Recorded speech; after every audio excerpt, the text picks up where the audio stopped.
আসসালামু আলাইকুম রাহমাতুল্লাহি ওয়া বারাকাতুহু। আশা করি সবাই ভালো আছেন। আলহামদুলিল্লাহ আমিও ভালো আছি। তো আজকে আমি দেখাবো কিভাবে টেক্সট থেকে নাম্বার সেপারেট করবেন। তো আমি ২ টা পদ্ধতিতে আপনাদের দেখাবো। একটা হলো ম্যানুয়াল আর একটা হলো ফর্মুলা ইউজ করে। তবে প্রথমে আমি দেখাবো ফর্মুলা ইউজ করে কিভাবে নাম্বারটা সেপারেট করবেন টেক্সট থেকে।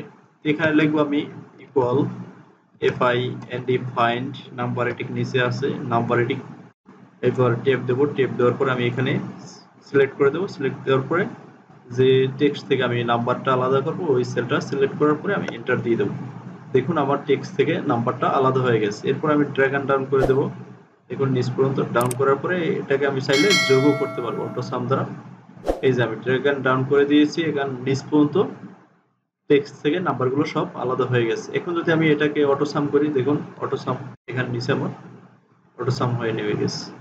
এভাবেই আপনারা টেক্সট থেকে নাম্বার আলাদা করতে পারবেন। তো এরপর আমি দেখাবো ম্যানুয়াল ভাবে যে কিভাবে আপনি টেক্সট থেকে নাম্বারটা আলাদা করবেন। এটাকে আপনি প্রথমে সিলেক্ট করবেন যে কলাম থেকে টেক্সটটা আলাদা করবেন। এরপরে ডাটাতে যাবেন। ডাটাতে যাওয়ার পরে টেক্সট টু কলাম এই যে ফাংশনটাতে ক্লিক করবেন। টেক্সট টু কলাম এরপরে আছে ডিলিমিটেড এটা সিলেক্ট করবেন।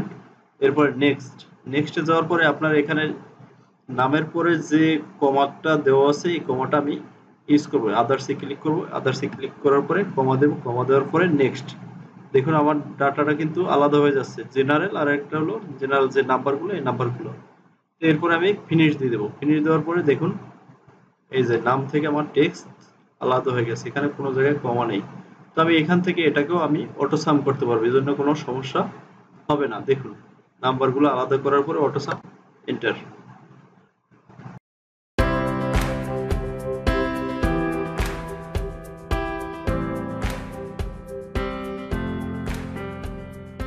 এখানে তো আমার ছিল হলো কমা। যদি স্পেস থাকে সেক্ষেত্রে আপনি কি করবেন, ঠিক সেম ভাবে ডাটাতে যাবেন। ডাটাতে যাওয়ার পরে টেক্সট টু কলাম, কলামে ক্লিক করার পরে এরপর ডিলিমিটেড সিলেক্ট করবেন। সিলেক্ট করার পর নেক্সট। নেক্সট এর পরে এখানে আদার্স এর জায়গায় স্পেস দিয়ে দেবেন। শুধু স্পেস দেওয়ার পরে নেক্সট, এরপরে ফিনিশ। দেখুন নাম্বারগুলো আলাদা হয়ে গেছে। এখান থেকে টেক্সট থেকে নাম্বারগুলো আলাদা হয়ে গেছে। রায়হানের পরে স্পেস ছিল তানজিম, যার কারণে এই যে আলাদা আলাদা নাম্বারগুলো আলাদা হয়ে গেছে। এই যে টেক্সট ঠিক আছে আমার এই করে। তো এইভাবেই আপনারা খুব সহজেই টেক্সট থেকে নাম্বারগুলো আলাদা করতে পারবেন এবং অটো সাম করতে পারবেন, যা কিছু সবই করতে পারবেন। তো এর আগে আমি যে ফর্মুলাটা দেখিয়েছি এটা সম্পূর্ণ আলাদা এবং এডিট করা এবং ডেভেলপার দ্বারা কাজ করা হয়েছে।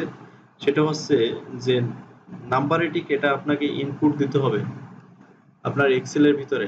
একটা কোড ইউজ করতে হবে। আমি এখানে একটা VBA কোড রেখে দিয়েছি। এই কোডটা আপনার এক্সেলে ইউজ করতে হবে এবং ইউজ করে এটাকে ম্যাক্রো এনাবেল ফাইল হিসেবে সেভ দিতে হবে। তো VBA কোডটা আপনি কিভাবে ইউজ করবেন, এখানে VBA কোডটা আছে। আমি একটা এরিয়া সিলেক্ট করে রেখেছি। এই কোডটা আপনি জাস্ট কপি করবেন।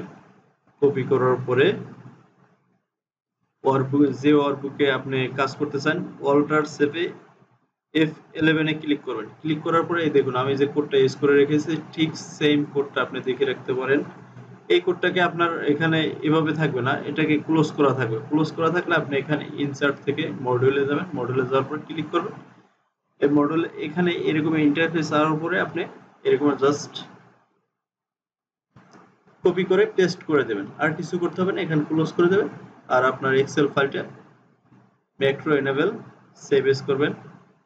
সেভ এস করার পরে আমার উইন্ডোজ 10 যার কারণে অন্যরকম দেখা যাচ্ছে। এই যে macro enable excel macro enable workbook এটা সিলেক্ট করে তারপরে আপনার ফাইলটা সেভ দিয়ে দেবেন। তো আজকের এই পর্যন্তই। আল্লাহ হাফেজ। সবাই ভালো থাকবেন, আমার জন্য দোয়া করবেন এবং সাবস্ক্রাইব করে আমাদের সাথেই থাকবেন নিত্য নতুন আপডেট পাওয়ার জন্য। তো আল্লাহ হাফেজ।